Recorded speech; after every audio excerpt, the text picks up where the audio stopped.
Hello guys, welcome back to my channel. आज की video में हम समझेंगे अबेटमेंट और इसी के अंदर सेक्शन 51 और 52 को, जो कि आपका पर्टेन करता है BNS 2023 से। ठीक है, और मैं आपको बहुत ही इजी टर्म्स एक मूवी के फॉर्म में बताऊंगा जिससे आप अच्छे से समझ पाए the concept of abetment and who are abettor और सेक्शन 51 एंड 52 ऑफ BNS। देखिए, आपकी स्क्रीन पे जो मूवी है वो है गोलमाल। अब इसमें क्या होता है, ये ए और बी जो है इंस्टिगेट या फिर अबेट करते हैं सी को, गोपाल जो कि मेन कैरेक्टर है, उसके अगेंस्ट क्राइम करने के लिए। तो यहाँ पे ए और बी क्या हो गए, अबेटर हो गए। और जो काम करने के लिए या फिर जिस प्रोसेस के थ्रू ये इंस्टिगेट कर रहे हैं उसको कहा जाएगा अबेटमेंट। समझ आ गया? मोटा मोटा हिंदी में अगर हम समझें, अगर कोई ए और बी या फिर कोई भी पर्सन इंस्टिगेट करता है किसी तीसरे को ये काम करना है या फिर ये क्राइम करना है, मोर अप्रोप्रिएट वर्ड होगा, तो वहां पे उस प्रोसेस को कहा जाता है अबेटमेंट और जो वो प्रोसेस करता है उसको कहा जाता है अबेटर। अब हम जान लेते हैं हमें एग्जाम में कैसे लिखना है अबेटर और अबेटमेंट की डेफिनेशन को। देखिए, what is abetment? encouraging, instigating, aiding और conspiring with someone to commit a crime is called abetment। समझ आ गया आपको कि अबेटमेंट क्या होता है? किसी भी इंसान को EIAC ऐसे याद रखिए, एनकरेज कर रहे हैं, इंस्टिगेट कर रहे हैं, एड कर रहे हैं, कंस्पायर कर रहे हैं। और ये वर्ड्स के क्या मीनिंग है वो हम अभी आगे जान लेते हैं। एक लॉ में क्या होता है कि अगर पर्सन ने कोई क्राइम ना भी किया हो तो भी उसको पनिश किया जा सकता है। क्यों? अगर उसने वो क्राइम करने के लिए किसी दूसरे को अबेट किया हो। ठीक है, ये चीज हो गई क्लियर। अब हम देख लेते हैं अबेटर क्या होता है। Person who commits the act of abetment होगा वो अबेटर। समझ आ गया आपको? अब आप कभी भी डाउट में नहीं पड़ेंगे कि अबेटर कौन होता है। जैसे ये आपके तू कर ही क्या सकता है, ये ऐसे वर्ड्स कहना या फिर इसको लाके लठ दे देना इसके हाथ में, वो दोनों जो ए और बी हैं यहाँ पे अबेटर हो गए। समझ गए आप? और ये जो लठ लाने की प्रोसेस को अबेटमेंट कहा जाएगा। अब से आपको हमेशा के लिए क्लियर रहेगा।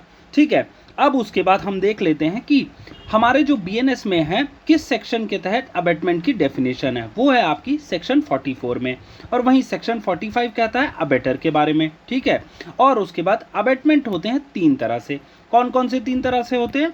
देखिए, वो है आपका इंस्टिगेशन से, जैसे अभी उसने पीछे आपने देखा, अबे तू कर ही क्या सकता है या फिर तू कर ही क्या पाएगा, तो ये होता है किसी भी इंसान को प्रोवोक करने की प्रोसेस को इंस्टिगेशन कहा जाता है। और वहीं कंस्पिरेसी होती है कि यार ये जो एक्स है ये बाहर आएगा स्कूल से, ए और बी मिलके मारेंगे, हम दोनों मिलके मारेंगे, तो इस प्रोसेस को कंस्पिरेसी कहा जाता है। समझ आ गया? जब प्लानिंग के थ्रू आप एक या एक से ज़्यादा लोगों के साथ कोई क्राइम करने के लिए करते हैं तो उसको कंस्पिरेसी कहा जाता है। और वहीं एडिंग होता है। एडिंग क्या होता है? सपोज अभी मैंने थोड़ी देर पहले आपको एक एग्जांपल से बताया कि ये देखिए, ये दोनों मिलके इसको एक लठ या फिर स्टिक दे देते हैं कि भाई इससे मारना उसको, तो ये होता है एडिंग। मतलब आप कोई मीन्स या फिर अपना टूल दे रहे हैं या नॉलेज दे रहे हैं एक क्राइम कमिट करने के लिए, तो आपको एडिंग कहा जाता है, उस प्रोसेस को एडिंग कहा जाता है। समझ आ गया आपको कि अबेटमेंट तीन तरह से होता है? इंस्टिगेट करना, किसी को उकसाना, कंस्पिरेसी किसी के साथ प्लानिंग करना, और एडिंग अगर मतलब मनी, टूल या नॉलेज से आप किसी की हेल्प करते हैं कोई कमिट क्राइम करने के लिए, तो उसको आपको एडिंग कहा जाता है। ठीक है, अब हम देखते हैं सेक्शन 51 क्या कहता है। देखिए, सेक्शन 51 आपके बेयर एक्ट में कुछ इस प्रकार से लिखा हुआ है, जो कि आप अपनी स्क्रीन पे देख ही पा रहे होंगे, लेकिन मैं आपको इसको सिंपल वे में बताता हूं। अगर सपोज कोई भी एक्ट अबेट किया गया, बट जो एक्ट हुआ वो अलग था। सपोज ए ने बी को कहा कि भाई तुम ऐसा करो, सी को पॉइजन दे दो। समझ आ गया? ए ने बी से कहा तुम ऐसा करो, सी को पॉइजन दे दो। अब बी पॉइजन उठाता है और गलती से डी की प्लेट में गिरा देता है। अब यहाँ पे ए ये नहीं एक्सक्यूज ले सकता, मैंने तो सी को पॉइजन देने के लिए कहा था। देखिए, यहाँ पे कोर्ट ये कहेगी कि आपने जो प्रोसेस कहा कि पॉइजन दे दो, वो कहीं ना कहीं प्रोबेबल कॉन्सिक्वेंस है कि हो सकता है डी को मिल सकता था, हो सकता है ई को मिल सकता है, क्योंकि ये सारे एक ही मेस में खाना खाते थे। तो यहाँ पे ए को जो एक्सक्यूज ए ने लिया कि मैंने सी को मारने के लिए कहा था, डी को नहीं, ये वाला एक्सक्यूज नहीं चलेगा। क्यों? क्योंकि ये एक ना प्रोबेबल कॉन्सिक्वेंस है। देखिए ये बहुत इंपॉर्टेंट पॉइंट है कि प्रोबेबल कॉन्सिक्वेंस होना चाहिए उस एक्ट का। मतलब क्या है कि सपोज आप किसी को या एक जहर दे रहा है, तो वो एक प्रोबेबल कॉन्सिक्वेंस हो सकता था कि हो सकता है उसके दोस्त को मिल जाता, हो सकता है उसके टीचर को मिल जाता, तो ये एक प्रोबेबल कॉन्सिक्वेंस है, ठीक है। और जो एक्ट होना चाहिए वो इन्फ्लुएंस होना चाहिए इंस्टिगेशन से। मतलब क्या है, ए ने बी को इंस्टिगेट किया हो तभी वो एक्ट होगा, या फिर उसकी एड से। एड यहाँ क्या है कि उसने जहर ला के दिया बी को, तो यहाँ पे उसकी एड हो गई, या फिर उसकी परसुएंस से होना चाहिए। तो यहाँ पे जो है ए को लायबल ठहराया जाएगा एज अबेटर, और उस प्रोसेस में जिसने उसको जहर दिया तो उसको कहा जाएगा अबेटमेंट। ठीक है, समझ आ गया आपको। और ये चीज़ बहुत ज़रूरी है, ये याद रखना कि प्रोबेबल कॉन्सिक्वेंस होना चाहिए वो पूरा एक्ट जो कि अबेटर ने उस पर्सन को कहने को करने को कहा है। ठीक है, अब हम आगे देखते हैं 52 क्या कहता है। ये है आपके इलस्ट्रेशंस, उससे पहले देख लेते हैं। इलस्ट्रेशन में देखिए वही एग्जांपल दिया गया है कि A instigates a child to put poison in the Z and gives him poison for that purpose. The child in consequence of the instigation by mistake puts the poison into the food of I. ये वही same चीज़ है जो मैंने अभी आपको बताई है poison वाले एग्जाम्पल से। नेक्स्ट एग्जाम्पल पे आते हैं और देखते हैं वो क्या कहता है। A instigates B to Z, B to burn Z house. मतलब समझे? अब देखिए ऐसे डायग्राम से समझिए, मेरी थोड़ी सी ड्राइंग खराब है लेकिन आप उसी से समझ लीजिए। देखिए ए जो है बी को कहता है कि भाई आपको जेड के घर को आग लगानी है। ठीक है, अब बी लाता है मशाल, तुगड़ुक तुगड़ुक तुगड़ुक मशाल लाता है और फायर कर देता है जेड के हाउस को। ठीक है, और उसके बाद at the same time commits theft of property there. मतलब बी का इतने में भी मन नहीं भरा, उसने और दरवाजा खोला धड़ाम से और वो घुस गया, चोरी कर ली। A the guilty of abetting the burning of the house is not guilty of abetting the act. अब ए यहाँ पे जो बर्निंग हाउस है, हाउस की बर्निंग के लिए गिल्टी है, लेकिन जो थेफ्ट हुआ उसके लिए जिम्मेदार नहीं है। पता है क्यों? बताइए क्यों है। मैं आपको 10 सेकंड का टाइम देता हूं बताने के लिए। देखिए इसलिए वो जिम्मेदार नहीं है क्योंकि ये प्रोबेबल कॉन्सिक्वेंस था ही नहीं। क्यों? क्योंकि देखिए अगर आपका किसी का घर बर्न करने के लिए बोला गया हो या फिर इंस्टिगेट किया है ए ने, तो वो चोरी कैसे कर सकता है? वो तो ऑटोमेटिकली घर जल गया। लेकिन यहाँ पे बी का एक डिफरेंट एक्ट हो गया, तो यहाँ पे A will not be held responsible for the theft which has been caused by B. समझ आ गया आपको? इसी में देखिए नॉट अ प्रोबेबल कॉन्सिक्वेंस, यही मैंने अभी आपको थोड़ी देर पहले बताया था ना कि प्रोबेबल कॉन्सिक्वेंस होता है वो होना जरूरी है। तो सेम हर एक क्राइम में या फिर इंस्टिगेशन में प्रोबेबल कॉन्सिक्वेंस है या नहीं, ये वाला जरूर देखना है कंसेप्ट। वहीं नेक्स्ट एग्जाम्पल पे आते हैं और देखते हैं। A instigates B and C to break into an inhabited house at the midnight. अब एक और बार फिर से मेरी ड्राइंग देखिए। A instigates B and C to break into house. अब घर का वही डायग्राम होगा और यहाँ पे बी और सी हैं, और ए ने कहा बी और सी को घुस जाओ उसके घर के अंदर एट द मिडनाइट, और रात को कहा है for the purpose of robbery, और रॉबरी के पर्पस से कहा है, एंड प्रोवाइड्स देम आर्म। अब यहाँ तमंचे पे डिस्को भी कहा है इसने कि आप तमंचा लीजिए और इसके घर के अंदर घुस जाइए। For that purpose B and C to break into house and being resisted by Z one of the inmates. अब यहाँ पे जेड रहता था तो इसने बी को और सी को रेजिस्ट किया कि भाई ऐसे कैसे तुम मेरे घर में घुस रहे हो, चोरी नहीं करोगे। फिर उसके बाद क्या होता है, इनमें से क्या होता है कि ये बी और सी में से किसी एक ने गोली मार दी जेड को ढिशक्याओं और वो मर जाता है।